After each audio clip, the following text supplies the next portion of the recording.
Heyo, everyone! Welcome to the latest episode of the Nonsense Double Feature. My name is Jared. And I'm Isaac. How you doing today, my guy? Pretty good. Just been relaxing. Watched Casino Royale. Things are good. Nice, nice. That's a good. It's a good week. Good day. I've just been. I I set myself up with that. What can I say? I I had a pretty busy day. I worked. I bought comics as it is a Wednesday, the day we are recording this. So it's new comic day. New issue of Absolute Batman came out. So Gotta ask about Absolute, yeah. yeah, I'm excited to read that. But yeah, I figure we can just jump right into it this week. We don't really have any pre-conversation. So, our two films for this week are going to be The Great Vertigo by Alfred Hitchcock, and of course, the recent 28 Years Later by Danny Boyle. And we thought we'd start with Vertigo by the legendary Hitchcock. Mr. Collins, having just coming off watching this like 1 or 2 days ago. Why don't you take it away? Yeah, so I watched this very recently for my first time. Like I think I watched it mid 2024. It's like I hadn't seen it. Hmm. And instantly you see just how formative of a film this was for like so many Yeah, filmmakers. yeah, Like there are so many movies that are just like Vertigo, like this director's Vertigo, whether it's like loosely or like pretty directly. But I mean, obviously, the first one that comes to mind is the great Tony Scott. Deja Vu is just kind of Vertigo, but with time travel. for sure. But I rewatched it last night on my new 4K, and my God, it just reminded me like how special of a time it was for movies when Hitchcock was making them. Like there is so much production that went into this, like very elaborate sets. I mean, he was doing like moving the medium forward. I mean, he invented the dolly zoom, which is oftentimes referred to as the vertigo shot, which you'll see obviously in Vertigo, where he's looking down the stairs and the camera pushes in as it zooms out.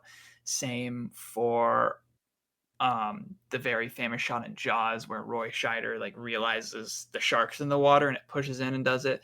I mean, I just rewatched Guardians of the Galaxy Volume 2 the other day, and when Peter Quill finds out that his dad is the one who like killed his mom, it does a vertigo shot. So like the fact that this film was so influential, like it invented very commonly used camera techniques.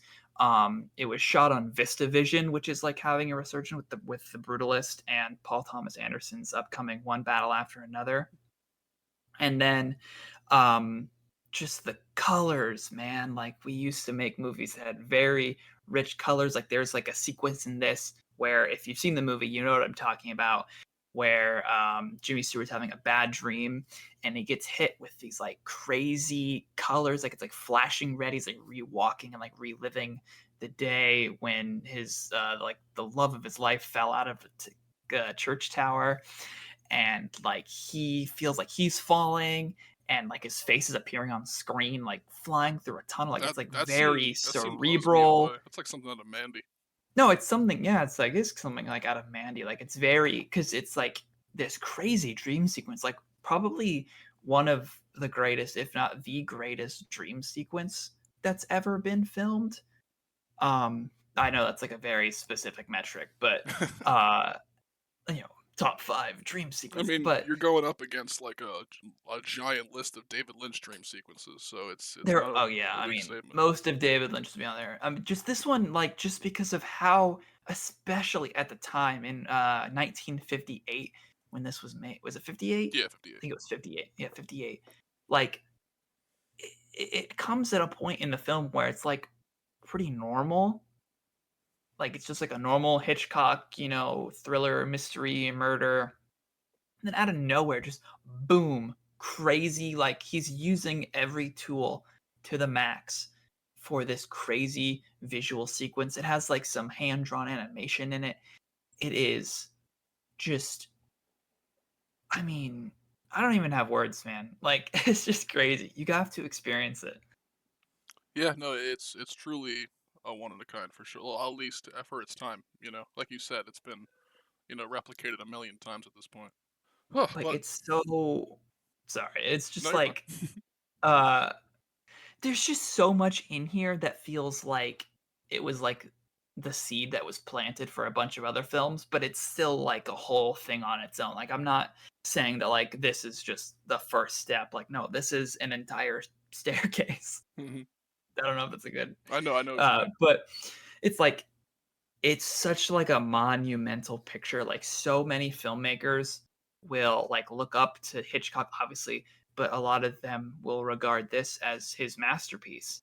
And for a filmmaker that has so many influential films to be like, this is like pretty definitively maybe his best. Obviously, people have, Rear Window is really popular. I'm a big fan of Strangers on a Train. Uh, but just have like so many acclaimed directors be like, yeah, Vertigo. Like it's got a massive legacy, which makes it even crazier that it like wasn't really super popular or well regarded at the time of its release. Yeah, no, it's an interesting film. Um, like like you said just there, I love Rear Window a lot. I'd probably consider Rear Window Hitchcock's best film, at least from what I've seen. I've seen very few Hitchcocks, so yeah, I like Rear Window a lot. But Vertigo is fantastic. It's a much different movie than Rear Window, of course. But Jimmy Stewart is just crazy in this movie, and I mean that both metaphorically and literally. His He acting is goes kind just of so good. insane. Yeah, no, his acting is great, but then into the third act, I mean, the guy just goes completely nuts. But I love this movie. I kind of expected it to be a little bit more just impressed by the story itself, but I mean I still was. I'm not saying it wasn't like good or anything, but I expected a But little bit it's more. simple. Yeah, It's like a it's very simple for sure, and but I mean, it's simple, like by today's standards, but yeah, like at the time, this was like pretty complex. It was very out there. I mean, it starts immediately and it keeps going until the very last shot. yeah. No, I mean, and simple doesn't mean bad. Simple can be some of my favorite movies have really simple stories. So I loved the opening sequence. I thought it was kind of just like silly looking and how they blocked it with just like they're hanging off the side of the roof, and Yeah, then bro just goes down like Jimmy Stewart is and they just like fucked immediately up. Yeah, no, he like instantly like the opening shot of just him like grabbing the rail, you're like instantly like, okay, we're in the action, like we're running on the rooftops, we're like go, go, go. And then he's like hanging off and it's like slowly going on this like immaculate set. And I don't know if this is like the greatest like analogy for this, but like when he looks down, it's like I'm not sure if it was a miniature or like a matte painting or like maybe a use of both, but something about that opening scene, it low key, at least on this viewing, reminded me a bit of like the backgrounds in Batman the Animated Series. Oh yeah, Like, I know what and you it's mean. like very like smooth and stark, but like very colorful and the darkness and stuff. Like it still like has a lot of character, even though like it's mostly obscured just because it's dark and it's night. So yeah, what you mentioned previously with that one scene where like his head is floating, he's having the dream sequence. That scene is incredible, man. The way the red comes through on screen is so remarkable. Um, and I love films for some reason that are set in San Francisco because San Francisco just looks so pretty on camera. Like the My weird architecture and the like curvy streets and stuff, and the way it's like the way I don't think it's actually like I think it's just like a matte picture that they have blown up behind the window, but they have the window shot from their apartment of all of San Francisco, and it just looks so nice. San Francisco is a lovely city to shoot a movie.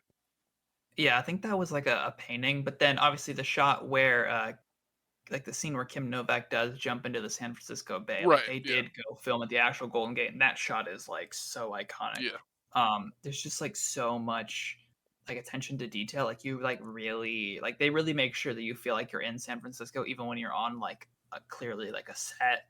Um, but like you said about San Francisco films, I mean, there are some great ones. Obviously, Vertigo, Zodiac, and the all-time great Ant Man and the Wasp.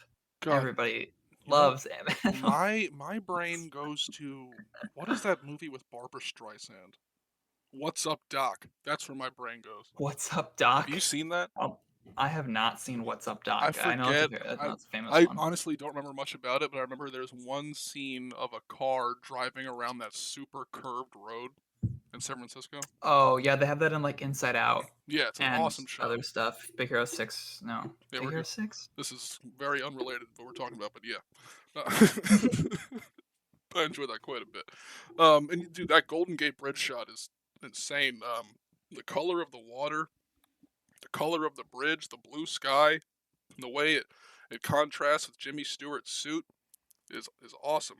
And it's funny when I think of Jimmy Stewart, I always think of It's a Wonderful Life, where he's obviously This is not that no, movie. not that movie at all, where he's obviously very young and it's in black and white. And in that movie, like you're just looking at Jimmy Stewart, and he's a normal looking guy, and you're like, all right, this is good stuff. And every time you see him in a color movie, you see his piercing blue eyes, and they come through so strong in this movie too with the VistaVision. Like that man had some like Paul Newman level blue eyes, dude. No, And every single like color film he was in that was like shot on Technicolor, he looks like a Fremen from Dune. Like he really he does, has dude. like top 5 bluest eyes on a human being, Yeah. like up there with Paul Newman. Yeah, like it's it's almost scary. Yeah, no, that's a lot. Truthfully, Like there are some he scenes in has that movie where you're crazy like, eyes in damn. this. He has crazy eyes, and that's important to his character. He's going a Yeah. little bit And insane. he had like a good tan going in this movie, so he's like a little like dark, and then his eyes are just popping at you.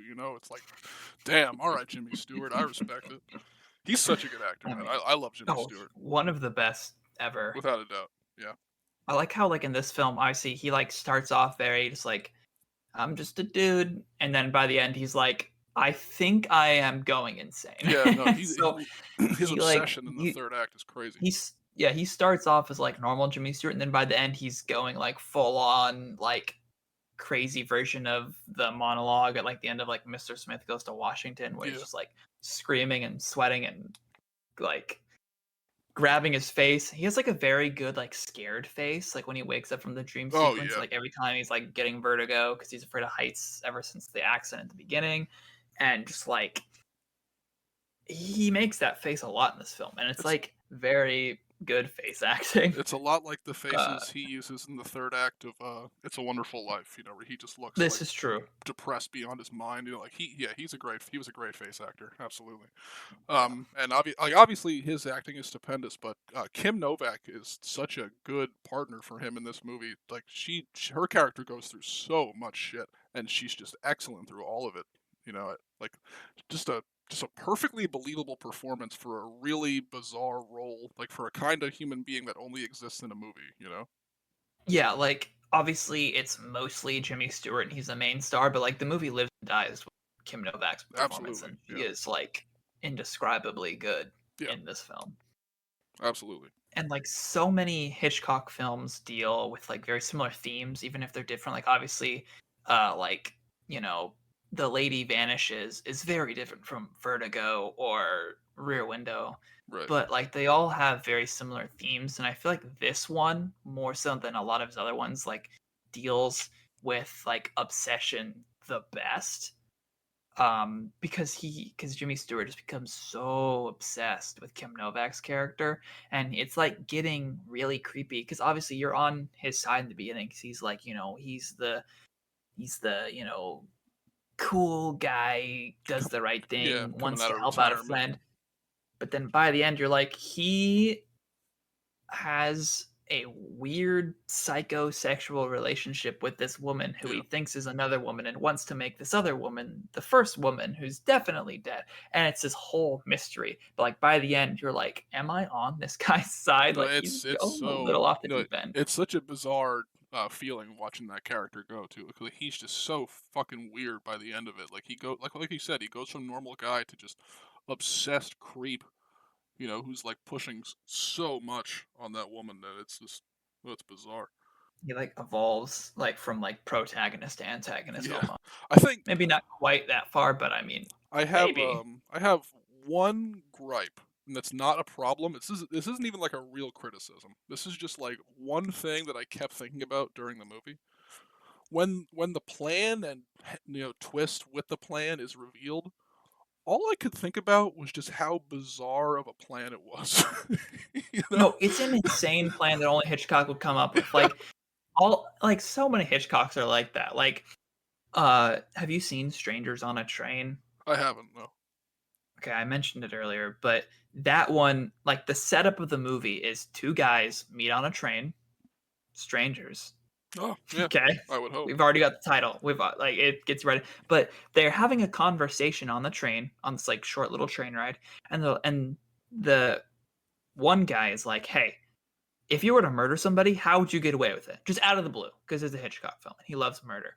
He's like, "Hey," so they get into an argument about who could murder the best. And after they get off the train, they keep bumping into each other. And one of them is like, "Hey, I'm gonna prove to you that I can get away with murder." And so then one guy has to stop the other guy from like a crime of murder because he like explained how to get away with it. Or And that's what the movie's about. yeah, But that's just like he that would did never some happen. yeah, no, Like he that's did insane. some movie level plots every time. It's so funny. No, like in the movie, like it's a pretty short movie. Like they sit down on the train, they're like, "Hey, what's your name?" Like, "Oh, I forget their name." It's like, "Oh, I'm John." Like, "Oh, I'm Frank." And it's like, "How'd you get away with murder? Here's how I'd get away with murder. I'm not gonna actually murder somebody, but here's how I'd do it if I murder somebody. In fact, I would murder this person. It'd actually be really easy. Like I could do it tomorrow. Like I could murder this person tomorrow. I've got the perfect alibi with you here because murder, a stranger on a train." And then that's the movie. It's great. Yeah, no, it just like to hire a woman to play your wife and to then in the I'm sorry for if you haven't seen Vertigo, you're gonna get spoiled right now. But then like in the Spoilers middle for a movie that came out in 1958. yeah, sorry about it. But in like in the middle of Jimmy Stewart running up the stairs because you know he's like scared going up, so like he'll move slowly. You switch out the living woman for a dead body, and then Oh my you god. just toss it out the window and to line it up perfectly with Jimmy Stewart looking out the window. Like it's so preposterous, but at the same time, it's like it's so Oh, it's endearing. Like so I loved it. like you can't like it's insane. It's Like it ridiculous. doesn't make sense, but you can't fault it because it's like it's so fun. It's Yeah. so No, movie. like I won't Like lie. if Like, you're getting mad at the semantics of this, it's a movie, man. It's not Dateline. no, like It's a movie. I won't lie. Like I can't think of a better way off the top of my head, but there's got to be like a simpler plan. you know, Simpler it's just plan is so funny. don't do that. Don't. Like he does, and then she like comes back because she's so in love with him, but she has to like be another person. It's like what? Yeah, no, Just don't fake a murder. I liked you more as the lady before the fake murder. Oh my Oh, god, Jesus Christ. it's he's got a lot of films that like are funny inherently, and I they're intentionally funny. Like I think Rope is extremely funny. I think Strangers on a Train is probably his funniest. Vertigo it gets it Vertigo isn't as funny because it's dealing with like the themes of obsession and it like gets creepy, but like the plan itself removed from like the context of the film, like when you like because all the Hitchcock films have to have the scene where they explain the plan very thoroughly. Of course, yeah. Like when they're explaining it, if you had like just watched that one scene, like if you like watched that clip on YouTube, say you'd be like, "What is this? Like, what is this? Like, this is dumb." But in the context of the movie, like it's for the purposes of like the character and whatever. Like, it's a vehicle for the story, but it's so funny. Just like it's funny to imagine like what happened before the movie. Like, imagine these guys sitting down, like, guys, I got it. yeah, no. I, and then like the shot after Kim Novak's well, you think it's Kim Novak, but her dummy, like the first time she Mhm. falls out the window before real Kim Novak falls out the Right, yeah. window. Hilarious final shot, by the way. But Yes. after she falls out, he runs out away because obviously they're gonna think he murdered. And so there's the shot where it's like very wide angle, and you can like just barely see Kim Novak's dummy body on the roof as the nuns of the church are coming up, and like some dude, a priest, I presume. I'm not sure if that's an entire set they built or if they stitched together shots with a miniature, like very perfectly, like how they did like the Lord of the Rings, and, like Star Wars and stuff, where they like stitch it in, or even like David Lynch's Dune, like the shot of them coming off the ship. Like there's like a real shot in there within like a miniature shot, and they like stitch. I'm not sure how they did it. I'm sure there's a video breaking it down, but that shot where the shot ends right as he leaves frame, right as the nuns get to the body. If he had like stayed for 5 seconds, the plan would have been ruined. Like it's all predicated on the fact he would run away and like then not check the news or anything of like, hey, like the news says that she died, but like it wasn't her. It was a scarecrow. Like there's so many things that like need to happen for it to need to make sense. And so like it doesn't matter. It's a movie. It's just funny to think about. Yeah, no, it's great. It's funny. Ugh. But it's all wrapped up in filmmaking that is so indescribably intrinsically mesmerizing that it doesn't matter. And if you're getting mad at like how dumb the plot is, shut up. I feel you. All right, we're gonna move on to our next film here, which, as we mentioned before, is the recent release by the great Danny Boyle, and that would be 28 Years Later, starring a whole cast of awesome people like Jodie Comer, Aaron Taylor Johnson, Ray Fiennes, Jack O'Connell is up there in the end, and a new performance by a young lad named Alfie Williams, who is awesome in this movie. Yeah, Colin, why don't you go first? I mean, let's start with talking about Alfie Williams because I am pretty sure. I want to make sure real quick. This is his first like feature film, like first film for theaters, like one of his first acting jobs, I believe. And it's insane how good he is in this film. And the entire film is built around him. I didn't realize going in that it was about the kid because the trailers didn't really give much away. I thought it was about Aaron Taylor Johnson, but he's just the dad who's like not in it that much. It's like such a huge ask to get like a good child performance, but then also like make the entire film centered around it. And he more than lives up to it. Like I'm being so genuine. This like I the Oscars and awards bodies don't like horror films that much.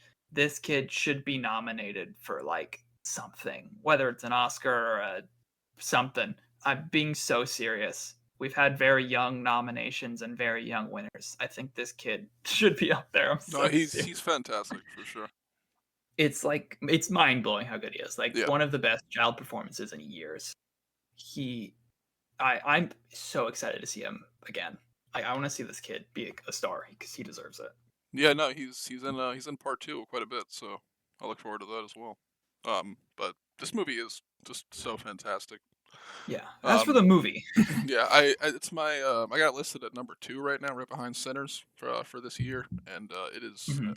I loved it so much. There's so many places to start, but my first thought just goes to I know they shot the movie with iPhones and a bunch of Mhm. like uh, custom rigging for stuff like that.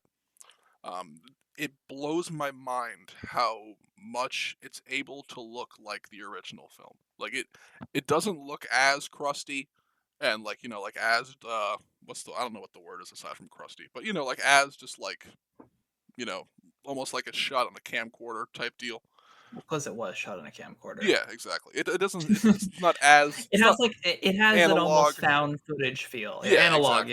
yeah. Yeah, and And, this like this it's like one analog found footage ish. this one kind of meets in the middle between like a classic Hollywood look and that handheld found footage look, but it's still I think it still maintained just the general look of the first film, and I was blown away by that. Like I didn't think I'd ever see a film, at least like a big budget, huge like fucking blockbuster that looked like that again. And it's insane how good it looks, man. And then you mix it with a lot of the few like action sequences that are very handheld, and they move the camera really fucking quick, and they edited it so well. It's insane. Like Danny Boyle has only his thoughts on how to do that have only evolved clearly, and it's gotten more complex. And there's that one photo people are posting around with the giant rig with like 100 iPhones on it with the alphas on Yeah, it running I think it's behind it. like 20 iPhones at Yeah, like 4 megaseconds that or that it's crazy what how they're still inventing new things with cameras like that, and it blows me away, man.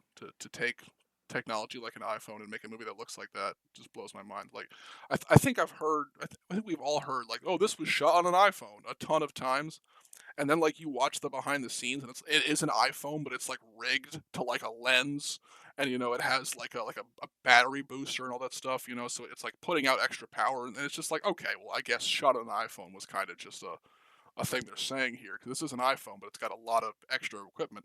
This actually feels like for a lot of scenes that there was just a guy like holding an iPhone and shooting the film, and that was Yeah. awesome.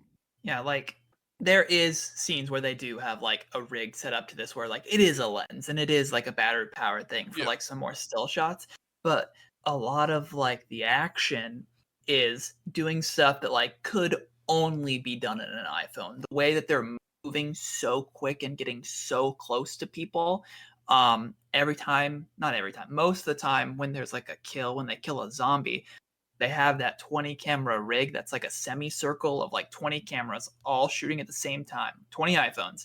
And so they get like a full, like, a little over probably around 180-degree view. Like they can see his left side and his right side at the same time. So I'll get hit with an arrow and it'll freeze time very quick, go from the left side and then wrap around it while time is paused.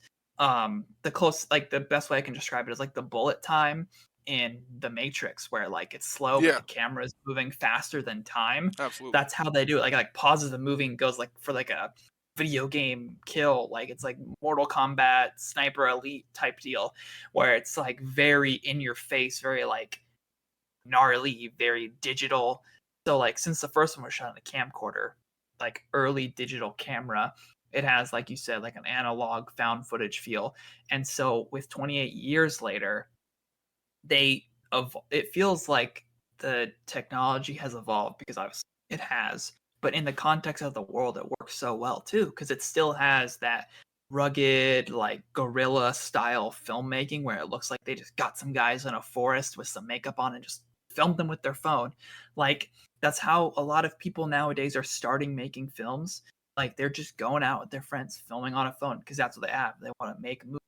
So to see like a big budget, high concept version of that, like if you just like took that like having fun with your friends type deal and just like gave them what was it, like 100, was it like $75 million budget? I don't know what it was. Something It was a something lot. like that. Yeah. Like relatively, that's like a low budget nowadays. But like they like threw money at them essentially and they were just allowed to do what they wanted, and this is like doubled down on by the fact that like there's so much stuff that feels new. Like um I wouldn't go as so far to say it's like Vertigo where he like invented the vertigo shot, but similarly, it feels like we're seeing something that's going to be influential Hmm. for all the years to come, the same way 28 Days Later was very influential. It kind of like revitalized the zombie genre. It, led to some more digital films shot on camcorders and stuff. And some people were doing that before, but that was like kind of one of them big like pushes for that. And this feels like this is going to be looked back on as like, oh, in the 2020s, 28 years later happened, and this movement started. These camera techniques were seen more often. We had more stuff coming out of studio filmmaking with these, more out there ideas, more out there filming techniques that aren't so studio mandated, I guess. Hmm. So like when you have someone as Danny Boyle, who's like very much championing digital filmmaking from 28 Days Later to his Steve Jobs biopic, and then obviously Train Spotting 2 is a great example. That one's very digital but still breathtaking. And the director of photography I worked on, Anthony Dodd Mansell, is the one who this film. Like you can see how they have evolved, and by this point with their like working career it feels like they are off the leash. Like they have um I mean this in a good way, but it feels like they jumped the shark. I know that's a negative term, but I don't know how else to describe it. Like it's like you feel like this would be a point where it's like you've gone too far, like mad scientist, what have you done? But it works so well for this because that's how the story feels in this one. Like it is very unapologetically 28 years later. Like it's hard to describe almost. Yeah, no, it's something special without a doubt. Like you said, it's going to influence a lot of movies without a doubt. And like you said, how back in the day it did revitalize the zombie genre for sure. I don't know if this is going to revitalize the zombies as a genre, just because the zombie genre is in a tough spot right now. It's very very repetitive, but this movie found a way to not cover the repetitive zombie tropes and go into really fascinating, weird stuff that is right up Danny Boyle's alley. I mean, that scene on the train with the pregnant zombie, like that Oh my that god. that it's that might be the most interesting scene I've ever seen in any zombie film. It's so It's weird and there. so disturbing, but it's fascinating. Like that just it put me on such a long train of thought of thinking, like, where did this baby come from? Like, was this lady pregnant, like, before was did she get pregnant infected, or did she get pregnant not infected and then get infected? It's just fascinating to What think do about. you actually think about that? What is your theory on that? Well, Because I my have my my ultimate theory is that she was probably like got it after she was infected, and I would imagine, like, in like, because they were showing that the zombies kind of have like a community. At this Mhm. point, I would imagine, like, in the zombie community, the alphas are like just like savages, and I would imagine the alpha like sexually assaulted her in like their zombie world in that context, and that's how she became pregnant. That's my guess. Mhm. I mean, that's basically what I think. I think she got pregnant after being a zombie. Like, I think she was a zombie for a while, and I think it's pretty clear that the alpha, which they call Samson in the film, Yeah. was the father of that baby because like he like picks her up and like looks at her and like he like has some connection to her and obviously it could just be, he knows her and he's Right. not the dad. Like that's one reading, but the way I read it was maybe he was the dad. Right. And he has like some like animalistic thing in his mind where it's like he knows, gotta make sure she's okay for the baby to be okay because that's like a like lizard brain that even humans have. Like when you hear a baby crying, you're like, whoa, what's like everybody has that.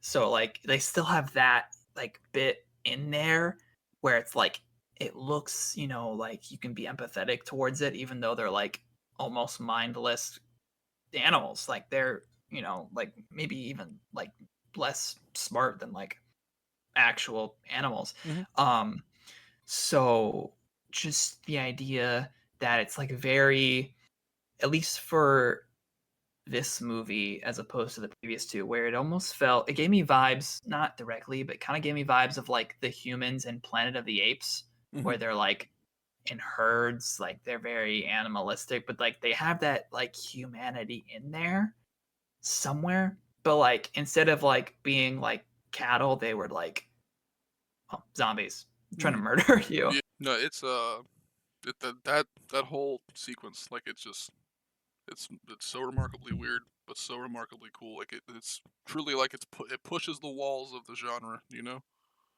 Like, Hmm. that is how you carve out, like, in a genre that is overrun with monotony and tropes that have gotten so predictable. Like, it's crazy to bust out some stuff like that. You know, and I respect Danny Boyle and Alex Garland a lot for that. It's awesome. Yeah, I actually want to talk about Alex Garland because his last couple films being Civil War and Warfare, I Yeah, was kind of worried he was going to move away from science fiction when I really love his science fiction writing, yeah, especially obviously 28 Days Later, Sunshine from Danny Boyle, yeah, and dude. then His Sunshine is such an awesome script. oh my god. And then the two sci-fi films he wrote and directed, Ex Machina and especially Annihilation. Obviously that's adapted. Hmm. Is Ex Machina adapted? I don't I'm not sure. believe Yeah. maybe. But Annihilation, I one of my all-time favorite films. But it's his original scripts that are like very like you're there's so much like breakdown in 28 Days Later and in 28 Years Later, especially at the end. Like it is very high concept. It is very committed to its ideas. Um Oh yeah. the ending, yeah. We should save the ending for our ending. I feel like just like wrap it up. The weird thing to like throw in the middle. But there's four scenes, like four sequences that really stood out to me, and I think you'll agree. We have the boots sequence pretty early on, Yeah. Oh my god. the causeway scene, Hmm. the whole extended sequence at the Bone Temple. I don't Yeah. think they ever refer to it as a Bone Temple, but if that's not the Bone Temple, I don't know what is. Yeah. um, and then the last scene is the blast scene.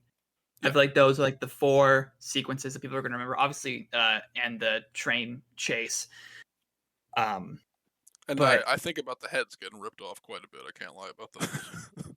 well, yeah, that happened a few times. Yeah, that was Yeah. like, oh my god, and it was like the red nightmare scene, Yeah. kind of like That dispersed that throughout. that's a little bit part of the boots though, right? At the same time. First of all, I loved the trailer for this movie that used Oh the man, that used boots throughout. I think it's the best trailer for a movie since Elvis, which I also love the trailer for, and it's one of the scariest movie trailers I've ever seen in my entire life. For 28 years later, and so I was very no, like the happy that trailer's so Boots. good.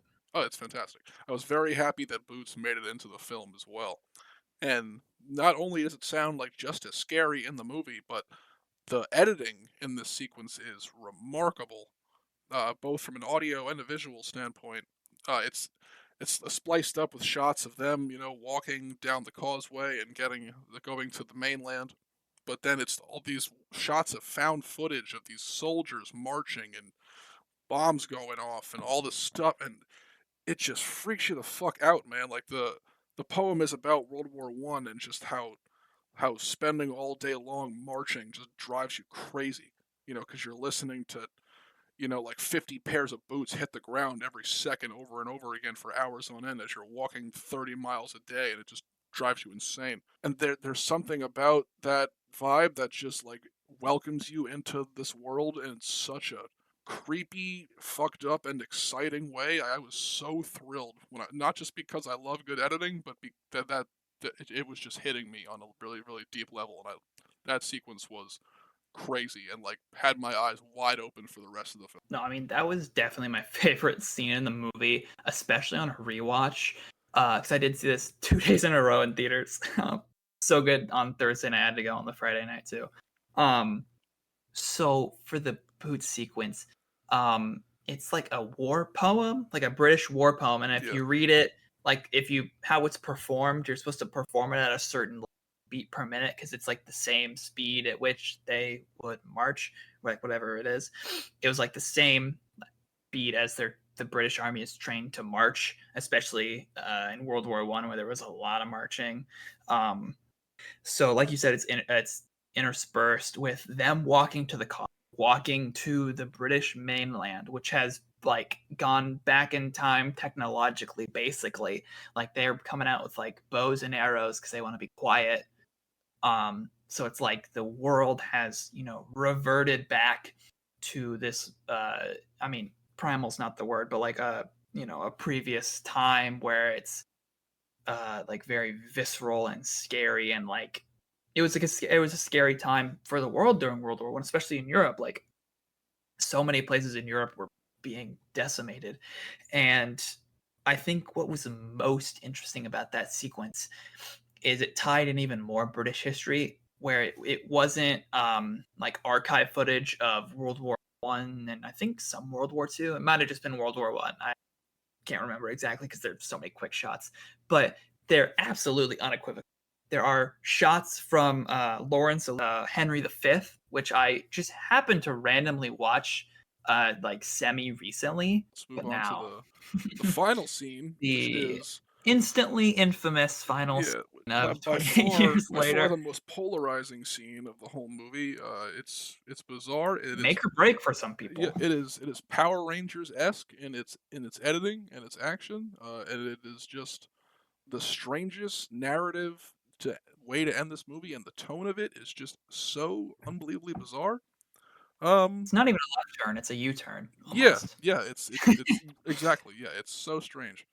Where basically Jack O'Connell just shows up, and it's revealed through the little cross on his neck that he's the kid from the beginning that saw his whole family get ripped apart and watched his lunatic priest dad treat the apocalypse like it was a gift from God, which was horrifying. Uh, and so he's still alive, and he's basically formed this cult of dudes who wear tracksuits and have long blonde hair, and it's just bizarre. Yeah, so it's at the cold opening scene, which we didn't really mention, but all these 28 series start with like a very famous opening scene. Even 28 Weeks Later has like a very famous opening The scene. best Most scene in people, 28 Weeks Later is the cold the open, I best think. scene Yeah, in 28 Weeks Later is the opening scene. yeah, Like because it's like very removed. They all have like very removed openings, um, relatively. But in that opening, he's a young kid and he gets away at like I don't know, was he seven, something like 8? that. He's He's very like young. less than 10. But all the kids are in this small, like just like little, you know, study room, relax room, living room. I don't know. Small, I don't know. Watching Living room, let's say. Teletubbies, And they're watching Teletubbies. And they're all different colors. as they And were. well, obviously, the sun baby. You get to see the sun baby, I was everyone's very favorite appreciative. sun baby. Um, but that's all we know about him. He watched Teletubbies. Everybody died in front of him. His dad was crazy and gave him a cross. Yeah, So he has the cross. He has all his friends dressed up in colors like the Teletubbies or Power Rangers, kind of both, I think, in yeah, my interpretation. It's a bit of both. yep, Um, it like I feel like it's Teletubbies, but um, okay, how about this? I think they're going for Teletubbies, but since it's told from, especially that last scene, is very much from Spike's perspective, because Spike is finally on his own for the first time. He has nobody to like filter his lens through. Like he doesn't know. Like he's gonna discover new things from his lens. And in his room on the island, he has a Power Ranger action figure, hmm, Operation Overdrive, by the way. classic. Most people don't like that season. I grew up on that one. It's great. The Red Ranger in the last 2 episodes, the Red Ranger is revealed to be a cyborg the entire time. It's insane. Bizarre. I don't know what they were smoking making Power Rangers back then, but they. My point is, since it's told from his perspective and he likes Power Rangers, like early 2000s Power Rangers, the way they're introduced, they're all like flipping over camera, like very exaggerated flips, very exaggerated fight scenes, the same way they have in Power Rangers, but with blood because it's rated R. Yep. So we see that through his lens. So it's very Teletubbies, Power Rangers. Like the film feels like it's like edited and directed by someone else intentionally. Yeah. Like that is the point. But the main holdup a lot of people are having is also something that I kind of mentioned earlier, where American audiences may not be aware of what is being referenced Right. because it is very explicitly British. Right. Yeah. No. So when I saw it in theaters, I just I didn't know, like, I don't know this the person we're going to talk about. I had no idea who that guy was. I'd never heard of him or anything like that. So I saw the scene. I was just like, all right, well, that was pretty weird. Whatever. Like, Because it just ends. It ends right there. yeah, Like they fight off the little horde of zombies. It's like, hey, let's be friends. Cut to credits. yeah, and like there's Like like you end in the some punk middle of a rock scene. plays, and that's it. Yeah, it's like rock is playing. And Yeah. so both times I saw this movie, they were audible like, huh? At the end. Because nobody knew what was going on. Because I'm in America, like Yeah. we're both Americans. Most Americans don't know who's being referenced. I just much like how I just like happened to watch Henry V this year, I just happened to have seen a video, a John Oliver episode last week tonight, where he explains who this person is, and that person is Jimmy Savile. It was sexually assaulting children a lot Yeah. No. for a long People of time. all Like ages, from what I understand, people of all ages, but from like he did women it as to old as like kids. 70 too. Yeah, he hit every age range. He was like the devil, and he was doing it for so long. And when I say he was like hundreds of individual Yeah. No. He allegations, was accused by like this a man, shitload of people. It's insane, like actually. this guy is like one of the most disgusting people to ever live. But people didn't know. This wasn't made public till I believe 2015, 2016, but a lot of people did know. They just didn't come forward with this information because of like he was so powerful and rich, like he would silence you. But it came out after his death. But we have to remember, this is Britain that stopped in 2002. So people definitely knew he was this evil man, but it wasn't publicly known, and there's no way Spike would know this very specific reference. Most Americans don't know the specific reference, but Jack O'Connell and his entire squad of Teletubby Power Ranger zombie killers are all dressed up as Jimmy Savile, which is just I can't believe this got approved to be made with in today's day and age in the year of our Lord 2025 because this implies that there is a cult worshiping the most evil man ever and there is a non-zero chance that these guys are aware of it. Oh yeah, And no, I feel totally. like Alex Garland and Danny Boyle wouldn't make a film where they just ignore that fact. I think that is going to be an important plot point in the sequel. Yeah, absolutely. Uh, a big part of also with the Jimmy Savile guy is he was a really big like royalist. Like he had a shitload of friends in the royal family, and he wore Oh, that tracksuits. too. He very often wore the Union Jack tracksuit, which is like the Mhm, British flag, and so he was super into like that party and everything.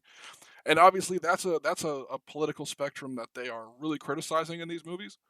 Um, mhm, and I would imagine they're just gonna have some crazy fucking teeth for the Bone Temple. And obviously, the Bone Temple is being directed by Nia DaCosta, not Danny Boyle. But um, I would coming out in imagine, January. yeah, I would imagine Alex Garland is just gonna just rip into because obviously, you have a powerful predator who was friends with a lot of powerful people, and in this, I can only imagine just the insane, really direct ways that this movie is going to criticize just British politics in general. And I don't know if excited is the right word as much as I am just fascinated by the boldness of the decision, and I am just very interested to see what happens for sure.